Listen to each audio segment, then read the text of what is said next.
sa pagbubukas ng bagong pahina para sa paglilingkod, mga kabataang nagmula sa timog, nagtipon-tipon para sa pagganap sa kani-kanilang barangay.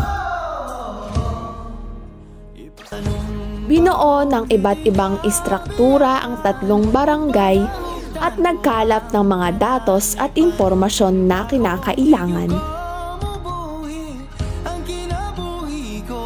Maraming bagay ang nalaman at nadiskubre sa bawat barangay. Mga tourist spots na itinatago na may sariling yaman, mga OFWs na may kanya-kanyang kwentong makapagdamdamin sa buhay, mga bilang ng tindahan at makilala ang bagong muka na makakasama para sa paglilingkod.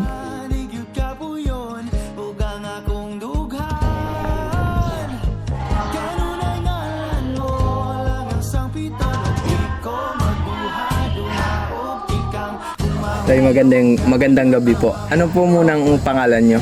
Ramon Kilbio. Tapos, gano'n na po katagal itong agri-farm? Siguro po mga 3 taon na. Inabot pa ito ng COVID-19 eh.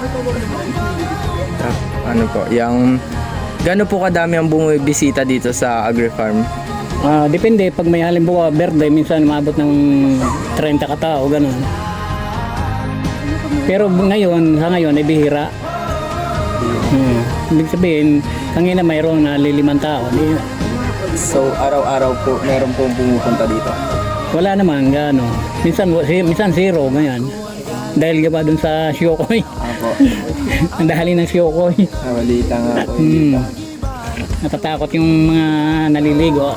Ang Siyokoy, sa lagat lang, hindi sa kati. Magiging tulay para sa panibagong pag-asang maghihintay. Mga produkto tulad ng tuyo at palay ang pangunahing produkto sa tatlong barangay. At isama na rito ang bilang ng mga katikista, mga Lazaro sa pamayanan, at mga member ng isang organisasyon sa bawat barangay, tulad ng Zumba at ng choir.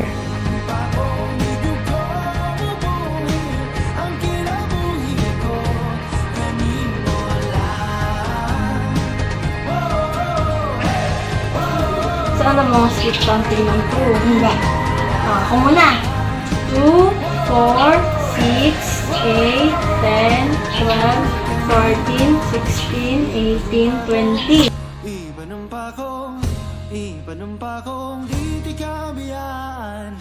Ipanumpakong Handa na para sa paglilingkod.